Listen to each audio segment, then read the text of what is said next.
যদি কোনো কারণবশতে আমলিক রাজপথে নামে, তাহলে ৩২কে যেভাবে ধ্বংস করেছি ঠিক একইভাবে টঙ্গিপাড়াকেও ধ্বংস করে দিব।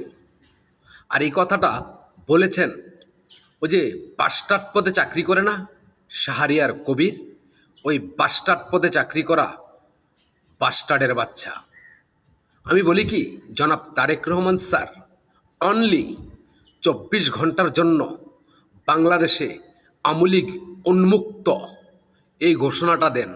অনলি ২৪ ঘন্টা, তারপরে চিরজীবনের জন্য আমলিগকে নিষিদ্ধ করে দিবেন।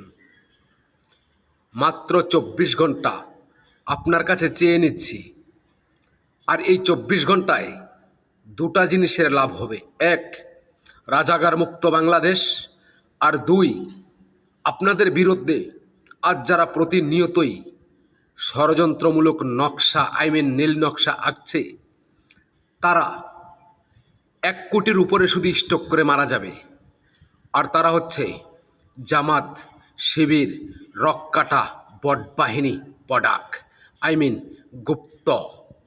আর আমরা জানি যারা স্বাধীনতাকে অস্বীকার করে, যারা বাংলাদেশ হোক সেটাই কখনো চায়নি, আর তারাই যে ৩২-এর ধ্বংস করেছে, আর তারাই যে এখন আবার নিজ মুখের স্বীকারোক্তি দিচ্ছে যে টঙ্গিপাড়া ধ্বংস হয়ে যাবে। তাই একটা চ্যালেঞ্জ ছুড়ে দিচ্ছে বাংলাদেশ সরকার আর জামাত শিবির বটবাহিনীদের মুখের উপরে।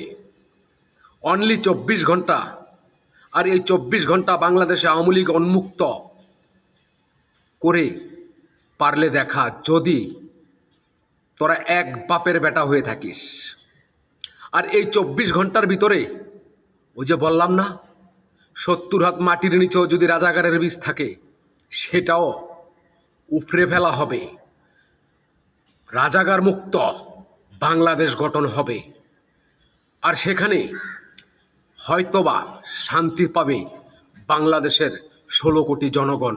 কারণ যেখানে রাজাকার নেই সেখানে শান্তি ফিরে আসাটা অস্বাভাবিকের কিছু না।